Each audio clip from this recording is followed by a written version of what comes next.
Halo guys, balik lagi dalam channel gua. Guys, untuk video gua hari ini, gua ingin menceritakan kisah yang cukup mengerikan dan memilukan tentang seorang wanita muda ditemukan di dalam aliran sungai bersama dengan motor yang dia kendarai. Mirisnya, korban telah mendapatkan tindakan yang tidak terpuji hingga dibenamkan dalam kondisi masih hidup. Bagaimana kisahnya? Yuk kita simak videonya.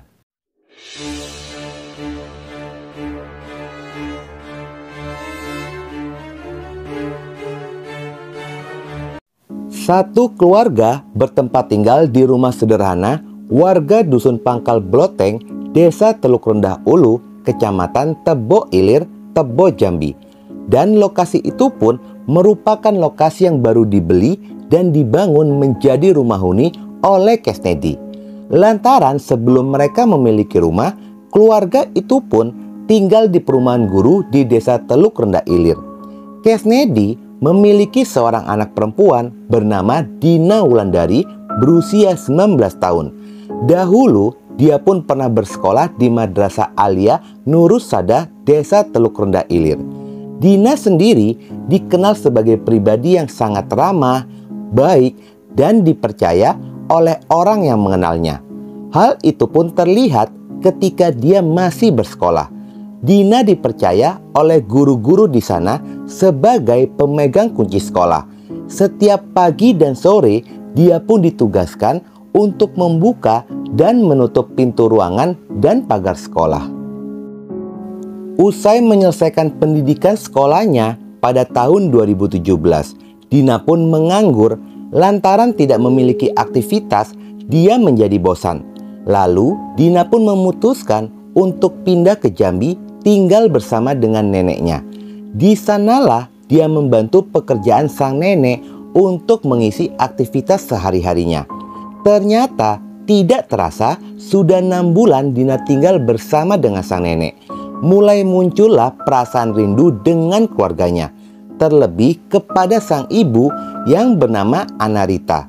Dikarenakan hubungan Dina dengan sang ibu bisa dikatakan sangatlah dekat. Karena kedekatannya itu, hubungan mereka terlihat seperti kakak beradik. Di saat Dina kembali ke rumah, baru 3 minggu, dia pun memiliki kebiasaan setiap pagi mengantarkan adiknya ke sekolah. Pada awalnya, semua tampak normal seperti biasanya. Tidak ada yang berbeda dengan hari-hari biasanya. Namun kejadian mengerikan itu pun terjadi berawal hari Kamis tanggal 25 Januari 2018 sekitar pada jam 7 pagi.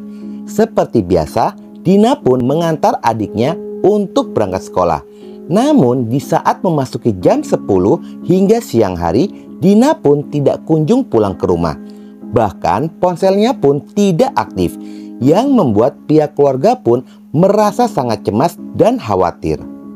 Sudah memasuki jam 13.00, keluarga Dina pun tidak bisa menahan diri dan bersabar.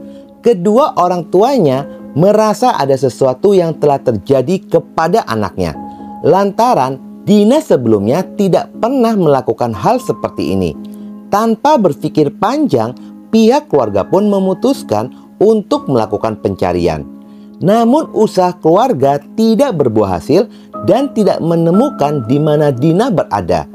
Di tengah-tengah kekalutan hati pihak keluarga pun mulai menceritakan dan memberitakan kepada warga sekitaran jika mereka sedang merasa khawatir dan cemas dengan kondisi anaknya yang belum pulang dari pagi hari.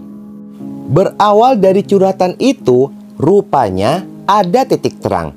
Ketika ada salah seorang warga yang tinggal di sekitaran aliran sungai Batanghari, dia sempat melihat ada seseorang pria dengan gestur mencurigakan berada di pinggir sungai.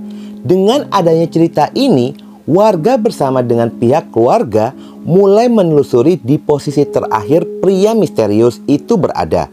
Selangkah demi selangkah, mereka pun mulai menelusuri aliran sungai Batanghari. Hingga akhirnya usaha pencarian itu pun mendapatkan petunjuk. ketika menemukan adanya jejak sepeda motor, dan jejak sepeda motor itu mengarah menuju Sungai Batanghari yang memiliki kedalaman sekitar 5 meter. Selain itu, ada warga lainnya berhasil menemukan casing ponsel tercecer di rimbunnya rerumputan yang berada di sekitaran aliran Sungai Batanghari, yang diketahui jika casing tersebut dikenali miliknya dari Dina. Dari kedua petunjuk itu, warga pun sangat meyakini jika Dina telah berada di sini dan diduga jika Dina telah tenggelam. Namun warga pun tidak bisa memastikan apakah Dina tenggelam sengaja atau laka lantas. Kejadian ini pun segera dilaporkan oleh pihak kepolisian. Polisi demi bisa memastikan itu semua, warga pun diawasi oleh pihak kepolisian, lalu memutuskan dan mengizinkan warga untuk melakukan penyelaman, berharap dapat menemukan petunjuk lainnya. Ketika beberapa warga melakukan penyelaman dan melakukan pencarian, rupanya dugaan warga pun akhirnya berbuah hasil saat berhasil menemukan adanya sepeda motor yang berada di dasar sungai. Dengan usaha keras, warga pun berhasil mengangkat motor tersebut. Sontak hal itu pun membuat pecah tangisan pihak keluarga saat mengenali jika motor itu yang digunakan oleh Dina terakhir kalinya. Selain berhasil menemukan motor, rupanya ada akar pohon yang terikat pada motor. Setelah ditelusuri, akar tersebut berjarak 2 meter dari motor yang ditemukan oleh warga, dan warga pun berhasil menemukan tubuh Dina sudah tidak bernyawa dengan kondisi terikat kaki, tangan, dan lehernya, ditenggelamkan bersama dengan motornya.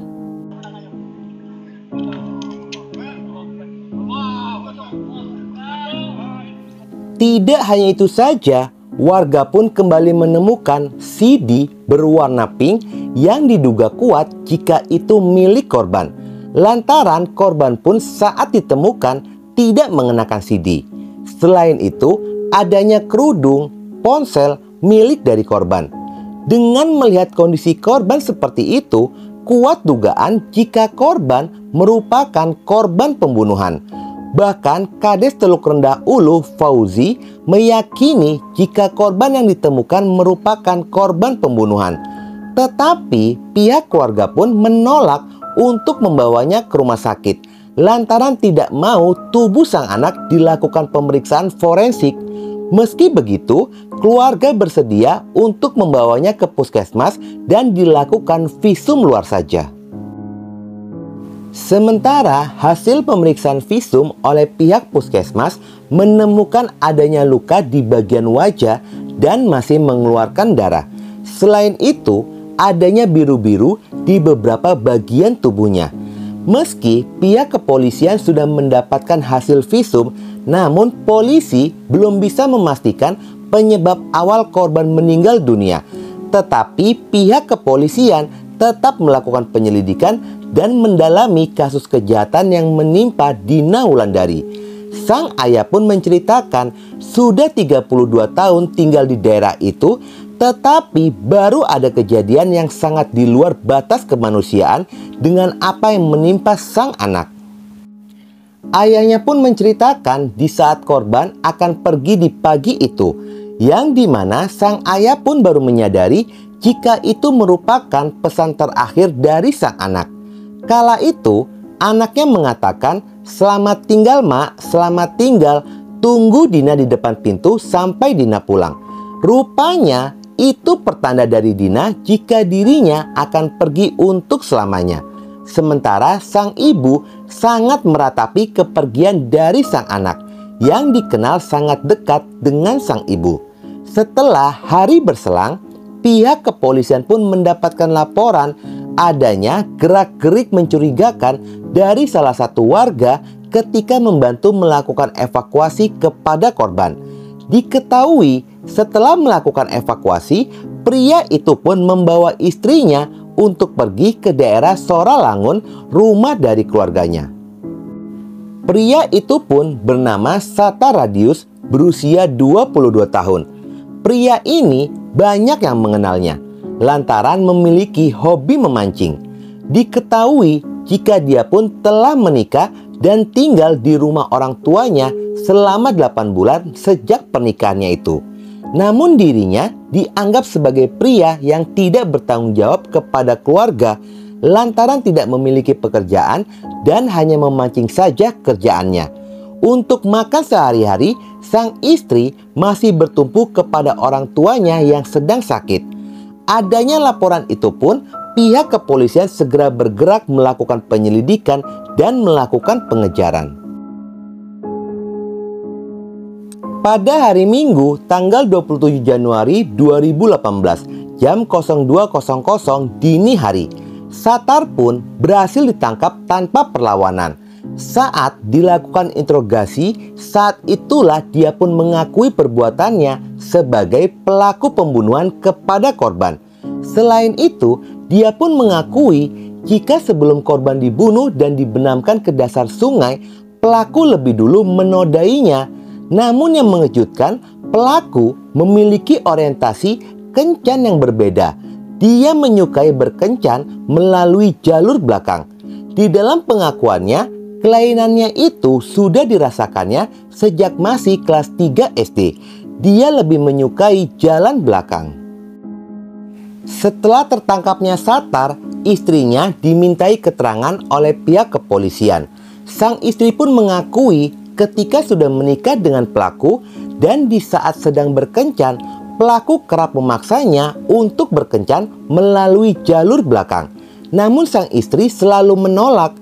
Pelaku menceritakan awal mulanya kejadian mengerikan itu terjadi ketika pelaku sering melihat korban mengantarkan adiknya ke sekolah.